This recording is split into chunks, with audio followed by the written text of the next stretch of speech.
आम इंतखाबात के हवाले से सियासी जमातों से इलेक्शन कमीशन की मुशावरत का मामला। इलेक्शन कमीशन ने MQM और जमात इस्लामी को मुशावरत के लिए बुला लिया। Special secretary election commission Zafar Iqbal की जानिब से मरासला जारी कर दिया गया। बात करते हैं उस्मान खान से। जी उस्मान, आम इंतखाबात कब होंगे, तरीक़ाकार क्या होगा? इलेक्शन कमीशन ने सियासी जमातों से मुशावरत को जो है वो मज़ीद बढ़ा दिया है। इलेक्शन कमीशन ने आज मुत्तहिदा कौमी मूवमेंट के जो कन्वीनियर है खालिद मकबूल सिद्दीकी और जमात इस्लामी के सरबराह सिराजुल हक को भी 28 अगस्त को इलेक्शन कमीशन मुशावरत के लिए बुला लिया है। जबकि इलेक्शन कमीशन जो है इससे कबल पाकिस्तान मुस्लिम लीग नून, JUI और PTI के साथ मुशावरत कर चुका है। जबकि 29 अगस्त को पीपल्स पार्टी के जो साबिक सदर हैं आसिफ अली जरदारी, उनको भी मुशावरत के लिए बुलाया है। इलेक्शन कमीशन जो है इन तमाम तर सियासी जमातों से इंतखाबात के शेड्यूल के हवाले से, इंतखाबात की तारीख़ों में और इंतखाबात के जो कवायद और ज़वाबित है और जो तरीक़ाकार होगा, उम्मीदवार कितने अखराजात करेगा, सिक्योरिटी की क्या सूरत हाल होगी, तमाम तर सियासी जमातों से मुशावरत करेगा। तमाम तर सियासी जमातों के वफूद को बुलाया जा रहा है और उनसे तजावीज़ ली जा रही है। इलेक्शन कमीशन का ये मौक़िफ़ है कि तमाम तर सियासी जमातें जो तजावीज़ देंगी, उसके बाद इलेक्शन कमीशन का एक इजलास होगा, उन तमाम तर तजावीज़ का बखूबी जायज़ा लिया जाएगा और उसके बाद एक मुत्तफ़िक़ा जो है वो एक शेड्यूल जारी किया जाएगा। इंतखाबात के हवाले से जो टर्म्स एंड कंडीशंस होंगी वो तमाम तर फिर सियासी जमातों को पाबंद किया जाएगा कि वो इन टर्म्स एंड कंडीशन के पाबंद रहे। इस हवाले से इलेक्शन कमीशन मुशावरत कर रही है। 28 अगस्त को अब MQM और जमात इस्लामी, जबकि 29 अगस्त को पीपल्स पार्टी का वफ़द इलेक्शन कमीशन पेश होगा, पर जो है उनसे मुशावरत की जाएगी। आपको बहुत शुक्रिया। मुल्क में आम इंतखाबात की तारीख कौन देगा, फैसला ना हो सका। सदर मुमलिकत वजारत कानून की राय के मुंतज़िर। वजारत कानून ज़राए के मुताबिक सदर मुमलिकत के ख़त का जवाब तैयार नहीं हो सका। वजारत कानून में मुशावरती अमल ताहाल जारी है। बात करते हैं अमानत गशकोरी से। जी अमानत, बताइएगा। जी, मुल्क में आम इंतखाबात के लिए सदर मुमलिकत ने चीफ इलेक्शन कमिश्नर को मुलाकात के लिए खत लिखा था और चीफ इलेक्शन कमिश्नर ने मुलाकात से इनकार किया था, जिसके बाद सदर ने वजारत कानून से राय के लिए वजारत कानून को खत लिखा था और राय तलब की थी। ताहम ज़राए वजारत कानून का ये बताना है कि अभी तक सदर के खत का जवाब नहीं दिया जा सका और ना ही कोई राय जो है उसको तैयार हो सकी है। मशावरती जो अमल है वो अभी वजारत कानून में जारी है और जो ही मशावरत मुकम्मल होती है तो इस हवाले से सदर मुमलिकत आरिफ अलवी को बाज़ाब्ता तौर पर खत का जवाब दिया जाएगा। ठीक है, बहुत शुक्रिया आपका अमानत। डॉलर की ऊंची उड़ान ना रोकी जा सकी। हुकूमत का IMF से मुआहिदा है, डॉलर की कदर को रोका नहीं जाएगा। साबिक चेयरमैन FBR शब्बर जैदी ने बड़े इंकशाफात कर दिए। साफ कह दिया डॉलर की तलब ज़्यादा है, हमारे पास डॉलर नहीं। पाकिस्तान को अपने खर्चे कम करने होंगे वरना हमें कोई कर्ज भी नहीं देगा। बात करते हैं अयाज राना से जो कि इस वक्त शब्बर जैदी के हमरा मौजूद हैं। अयाज, बताइएगा मजीद क्या कहना है शब्बर जैदी का? हुकूमत के लिए एक बड़े चैलेंजेस हैं। उसके अंदर सबसे बड़ा चैलेंज इस वक्त जो है वो डॉलर की कीमत का ना रुकना है। मेरे साथ इस वक्त साबिक चेयरमैन FBR शब्बर जैदी मौजूद है। हुकूमत ने अपने लिए खुद इतने बड़े चैलेंजेस रख लिए हैं, कैसे पूरे होंगे जहां डॉलर अभी नहीं रुक रहा? ये सबसे पहले बताइए। डॉलर अपना इंटर बैंक में भी इतना हाई मार चुका है, अब कैसे रुकेगा ये? देखिए, डॉलर के रुकने का अपेरेंटली कोई चांस नहीं है और जो हम कमिटेड हैं IMF के साथ कि हम डॉलर को बाहर से सपोर्ट नहीं करेंगे। बुनियादी मसला ये है कि जो हमारी डिमांड फॉर डॉलर है वो ज़्यादा है और हमारी सप्लाई ऑफ डॉलर कम है। हम जो सप्लाई ऑफ डॉलर है जो कि एक्सपोर्ट और रेमिटेंस है उसको हम इमीडिएटली नहीं बढ़ा सकते। शब्बर सर, फिर दूसरा बड़ा मसला जो है इस वक्त टैक्स कलेक्शन के लिए हुकूमत के लिए एक चैलेंज होगा, वो कैसे पूरा करेगा? इतना बड़ा हदफ अपने लिए खुद रख लिया गया है।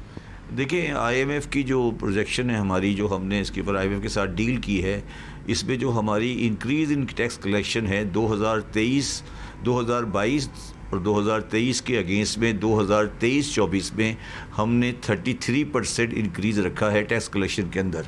एक तरफ पाकिस्तान गवर्नमेंट ये चाहती है कि इंपोर्ट कम हो और डॉलर कम अवेलेबल हो, उसी तरफ दूसरी पाकिस्तान गवर्नमेंट के लिए बेनिफिशियल होता है कि इंपोर्ट ज़्यादा हो और रुपये की वैल्यू कम हो। और अगर इदराक है तो वो इन चीज़ों को पब्लिक के सामने नहीं लाना चाहते कि पाकिस्तान के अंदर एक कंट्रडिक्शन आ गई है कि अगर आप इंपोर्ट को बढ़ाते हैं और रुपये को स्टेबलाइज करते हैं तो टैक्स कलेक्शन कम हो जाती है। कि अगर पाकिस्तान अपना जो सबसे बड़ी बात है कि अपना टैक्स नेट को बढ़ाना पड़ेगा, जो कि जो टैक्स देने वाले आज़ाद हैं उनके ऊपर ही बोझ डाला जा रहा है। और सबसे ज़्यादा टैक्स कलेक्शन की जो उम्मीद पाकिस्तान मानता है वो मानता है अपनी इंपोर्ट के ऊपर जो इतनी ड्यूटीज़ लगाई जाती हैं उससे कलेक्शन के लिए। और जहाँ जब ये इंपोर्ट खोलते हैं तो हम ये देखते हैं कि शॉर्ट ऑफ डॉलर हमें पड़ जाता है। और जो आजकल हम देख रहे हैं कि डॉलर की डिमांड बढ़ती जा रही है, उसके साथ साथ ही डॉलर का जो है वो रेट ऊपर जा रहा है। आपका बहुत शुक्रिया। कोरंगी नंबर 5 में इलाका मकीन बिजली की लोड शेडिंग और इजाफी बिलों के बायस सड़कों पर निकल आए। इलाका मकीनों ने मरकजी शाहराह को टायर जलाकर ब्लॉक कर दिया। पीपल्स बस सर्विस को भी रोक दिया गया। तफसीलात बता रही हैं राबिल अशरफ। जी बिल्कुल, इस वक्त मैं मौजूद हूँ कोरंगी 5 नंबर पर, जहाँ पर बिजली की अदम फराहमी के बायस यहाँ के जो इलाका मकीन है वो सरापा एहतजाज है। इस वक्त हमारे साथ कुछ खवातीन मौजूद हैं, इनसे जानते हैं, मुझे बताएं इनके बिल ज़्यादा हैं और बिजली इनके पास आती नहीं, मुझे बताएं क्या वजह है। देखो, एक महीने का बिल देखो, एक बच्चा कमाने वाला है और 4 खाने वाले, ये 24,000 का बिल क्या कर रहे हैं। जाके देखो घर पे क्या चल रहा है क्या नहीं चल रहा है। देखिए, एक कमरा है, एक में एक पंखा चलता है ना, एक ही सेवर जलता है, एक फ्रिज है वो कभी 2 घंटे चला लिया, उसके बाद ये बिल देखें जरा आप, ये बिल पढ़े आप जरा हैं कितना के 35 हज़ार का बिल आ रहा है। जी बिल्कुल, हमारे साथ कुछ और भी खवातीन मौजूद हैं, इनसे भी जानते हैं। देखिए, घर में सोलर प्लेटें चल रही हैं, किसी घर में एक पंखा एक सेवर जल रहा है, उसके बावजूद 7,000 का बिल पेट्रोल और बिल में भर देंगे। हमारे बच्चों को ये लोग खिलाएंगे, खुद तो एसी की गाड़ी में घूमते रहते, हम लोग घर में मरते रहते, पूरा दिन लाइट नहीं होती, 5-5, 6-6, 10-10 घंटे की लोड शेडिंग हो रही है। जी बिल्कुल, जैसे कि आपने सुना, हमारे साथ खवातीन है मौजूद थी, उनका यही कहना है कि यहाँ पर बिजली की अदम फराहमी के बायस जो है यहाँ पर इलाका मकीन सरापा एहतजाज है। साथ ही साथ उन्होंने टायर जला के जो है वो रोड भी ब्लॉक कर दिए है और छोटे बच्चे भी उन्होंने हाथों में डंडे उठाए हुए हैं। साथ ही साथ यहाँ पर खवातीन और मर्द हजरात की बड़ी तादाद यहाँ पर मौजूद है और बिजली की अदम फराहमी और बिल ज़्यादा आने की वजह से जो है वो सरापा एहतजाज कर रहे हैं यहाँ पर। जी जेहलम का रुख करेंगे। बिजली बिलों में इजाफी टैक्सेस के खिलाफ जेहलम के शहरियों का भी एहतजाजी मुजाहिरे में वकला, ताजिरों और सिविल सोसाइटी ने शिरकत की। मुजाहिरीन ने बिजली के बिल नजर आतिश कर दिए। तफसीलात राजा वकार से जानते हैं। वकार, बताइएगा आवाम का क्या कहना है। बिजली के बिलों में इजाफी टैक्सों के खिलाफ आज जेहलम में कचहरी चौक में शदीद एहतजाज किया गया। एहतजाज में वकला और सिविल सोसाइटी के कसीर तादाद ने इसमें शिरकत की। उनका कहना था कि जो इजाफी बिल इस वक्त हुकूमत की तरफ से आवाम पे डाले गए हैं वो नाकाबिले बर्दाश्त है। इन्हें जो मौजूदा हुकूमत है उनसे मुतालबा किया कि इन इजाफी टैक्स को ख़त्म किया जाए, क्योंकि यहाँ देखने में आया है कि एक आम शहरी जिसकी आमदन 20,000 है और उसका बिल 30-30 हज़ार पे आया है, इसके खिलाफ आज जेहलम में शदीद पैमाने पे एहतजाज किया गया, जिसमें खवातीन, बच्चे, वकला, सिविल सोसाइटी ने इस पे यहाँ पे एहतजाज किया और वापदा के खिलाफ शदीद नारेबाजी की। जी ठीक है, बहुत शुक्रिया वकार, आप हमें तफसीलात से आगाह कर रहे थे। बिजली की बढ़ती हुई कीमतों पर आवाम की हिम्मत जवाब दे गई। मुल्क के दीगर हिस्सों की तरह खारियां के इलाका डिंगा में भी इजाफी बिलों पर शहरी सरापा एहतजाज हैं। हुकूमत के खिलाफ शदीद नारेबाजी की गई। बात करते हैं सैयद तनवीर नकवी से। तनवीर, बताइएगा। जी बिल्कुल, पूरे मुल्क की तरह खारियां के इलाका डिंगा में भी और दीगर इलाकों में भी लोग जो है तो बिजली के बिलों में बेतहाशा और जालमाना इजाफे के खिलाफ सरापा एहतजाज हैं और लोग जो है वो अपने अपने अंदाज में एहतजाज करके जो है वो बिजली में जो बेतहाशा इजाफा किया गया है तो उसको कम करने के लिए जो है वो अपनी आवाज़ बुलंद कर रहे हैं। इसी तरह डिंगा में भी लोगों ने जो है वो वापटा ऑफिस में पहुंचकर अपना एहतजाज रिकॉर्ड कराया और यहाँ पर जो है वो उन्होंने नारेबाजी भी की। अवामी हल्कों का यही कहना है कि बेतहाशा जो इजाफा है उसको वापस लिया जाए। महंगाई के मारे हुए लोग जो है वो अपने बच्चों के लिए एक वक्त की रोटी पूरी नहीं कर सकते, तो वो बिजली के इतने भारी भरकम बिल जो है वो कहाँ से अदा करेंगे। शहरियों का ये भी मुतालबा था कि कम अज कम 300 जो यूनिट इस्तेमाल करने वाले सार्फिन हैं उनके लिए जो है वो रिलीफ हर हाल में दिया जाए। जी ठीक है तनवीर, बहुत शुक्रिया। बिजली के ज़ायद बिलों के खिलाफ आवाम का एहतजाज रंग लाने लगा। वज़ीर आज़म ने बिजली बिलों के मामले पर कल अहम इजलास तलब कर लिया। वज़ीर आज़म ने कहा कि बिजली के भारी बिलों के मामले पर कल वज़ीर आज़म हाउस में हंगामी इजलास तलब किया गया है। इजलास में वजारत बिजली और तकसीम कार कंपनियों से ब्रीफिंग ली जाएगी। सारिफीन को बिजली के बिलों में ज़्यादा से ज़्यादा रिलीफ देने के लिए मुशावरत की जाएगी।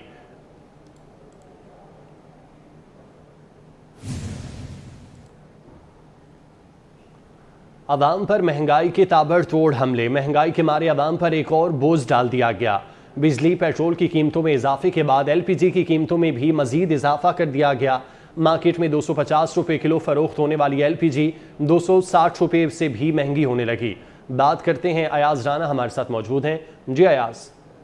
जी बिल्कुल, जैसा कि महंगाई के लिए अगर बात की जाए तो अब LPG की कीमतों में भी जो है मज़ीद इजाफा कर दिया गया है। जहां हम देख रहे थे कि LPG जो है 240 से 250 रुपये जो मार्केट के अंदर दस्तयाब थी, अब जो फ़ी किलो कीमत है वो 260 रुपये है। जबकि अगर ओगरा की जानिब से जारी नोटिफिकेशन की बात करें तो वो 201 रुपये जो है वो सरकारी निर्ख रखे गए। लेकिन अगर हम मार्केट में जब भी आते हैं तो उसके अंदर वो अगर मार्केटिंग कंपनीज़ का भी अगर इसके अंदर मुनाफा मिलाया जाए तो वो 240 रुपये या 230 रुपये उसकी कीमत होनी चाहिए। लेकिन इस वक्त मार्केट में 260 रुपये में दस्तयाब है। दुकानदार मेरे साथ मौजूद हैं, उनसे जानते हैं ये 260 रुपये में आप दे रहे हैं, जहां ओगरा की जानिब से ये 201 रुपये है इसकी कीमत, क्यों?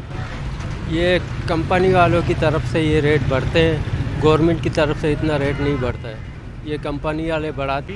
जैसे दुकानदार, इनका भी कहना है कि हम खुद मजबूर हैं क्योंकि सामने जो पीछे से जिनसे ये खुद जिस डीलर से ये चीज़ें लेते हैं उसकी कीमतें ज़्यादा होती हैं, वहीं से फिर उनके अपने अखराजात हैं। साथ साथ इनका भी कहना यही है कि बिजली की कीमतों का जिस तरीके से इजाफा किया गया है तो हमारे खुद बिजली के बिल इतने ज़्यादा आ रहे हैं, तो उसके खर्चे हम कहाँ से पूरे करें। तो वो सब खर्चे पूरे करने के लिए आवाम की जेब से ही पैसे निकाले जा रहे हैं। और इस वक्त जो कीमत है इस वक्त LPG की वो 260 रुपये फी किलो में इस वक्त मार्केट में दस्तयाब है। दरिया सतलुज की तबाहकारियों की बात करेंगे। बहावल नगर में हजारों एकड़ अराजी दरिया बुर्द हो गई। मकीन दर बदर सैलाब मुतासरीन महफूज मकामात पर मुंतकिल होने पर मजबूर हैं। दरिया सतलुज की तबाहकारियां जारी हैं। बात करते हैं कासिम अली शेख से। कासिम बताइएगा।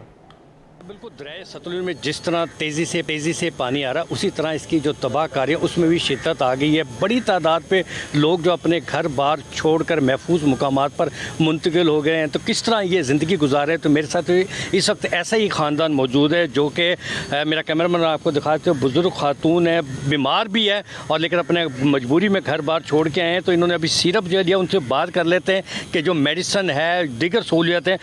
माँ जी तुसें ये दसो तुस बीमार हो? हाँ जी बीमार हाँ। घर कितने से ਤੁਹਾਡਾ? घर आओ इले बन त्यात बन लोड़ गया सुबह तसे निकलते थे मैंने बुखार है। हाँ ते बुखार ना सर दे पनी दवाई उना तो पल्लू ले आंदी इन्हें कौन सरकार दी। ਜਿਹੜੀ ਤੁਹਾਨੂੰ बुखार ਦੀ दवाई है ਤੁਸੀਂ ਕਿੰਨੇ ਲਿਆ ਕੇ ਦਿੱਤੀ ਹੈ? या छूट देती आ गई थे पड़ा। तो ਤੁਹਾਡਾ हाल पूछा इंतजामिया ने, किसी आके पूछा? किसी को नहीं पूछा जी बिल्कुल, ये थे वो मुतासरीन सैलाब जिनका कहना है कि अपना घर बार जो है वो सैलाब की वजह से छोड़कर इस वक्त महफूज मुकामात पर बैठे हैं, क्योंकि जिस तरह पानी में तेज़ी इजाफा हो रहा है उसी तरह जो है लोगों की मुश्किलात है उनमें भी इजाफा हो रहा है। तो बड़ी पैमाने पर लोग जो है अपने घर बार छोड़कर, जानवर छोड़कर महफूज मुकामात पर मुंतकिल हो रहे हैं। 1988 के बाद अब ये जो है सैलाबी रेला जो है इतनी बड़ी तादाद में इससे पहले बहावल नगर की तारीख में नहीं देखा गया। कासिम आपका बहुत शुक्रिया। लोधरा का रुख करेंगे। लोधरा के मकाम पर दरिया सतलुज में सैलाब, मौजा चौटाला में बंद टूट गया। सैकड़ों एकड़ फसलें ज़ेर-ए-आब आ गईं, जबकि मुतादिद बस्तियों का ज़मीनी राब्ता मुनक़ता हो गया। इंतज़ामिया की जानिब से क्या इक़दाम किए जा रहे हैं, मुश्ताक भुट्टा से जानते हैं। जी मुश्ताक। बिल्कुल, दरिया सतलुज में लोधरा के मुख्तलिफ इलाकों में जो पानी का बड़ा रेला था वो यहाँ पर पहुँच चुका है। इलाके की जो बड़ी बड़ी बस्तियां हैं उनको इंतजामिया ने पहले से खाली करा दिया था, लोगों को महफूज मकामात पर मुंतकिल करा दिया गया था। खैमा बस्तियां भी कायम कर दी गई थी, जिसकी वजह से अब तक लोधरा में किसी किस्म का जानी या माली नुकसान नहीं हुआ। मेरे साथ असिस्टेंट कमिश्नर अशरफ साले साहब मौजूद हैं, जो मुख्तलिफ घरों को उन्होंने आज भी खाली करवाया है, चेक किया है। सर, क्या सूरत हाल है सैलाब की अब तक यहाँ पर? जी बिस्मिल्लाहिर्रहमानिर्रहीम। हमारी जो डिप्टी कमिश्नर साहब की हिदायत पर हमने ऑलरेडी बिफोर टाइम हमने जो हमारी 135 के करीब जो विलेजेस से बस्तियाँ थी उनको हमने वैक्यूएशन उनकी करवा ली थी। तो स्टार्टिंग फ्रॉम दिस पॉइंट हमारा जो कसरा वाला पॉइंट है वहाँ से लेकर और चौटाला तक हमारी तमाम जो बस्तियाँ हैं वो अल्हम्दुलिल्लाह क्लियर हैं।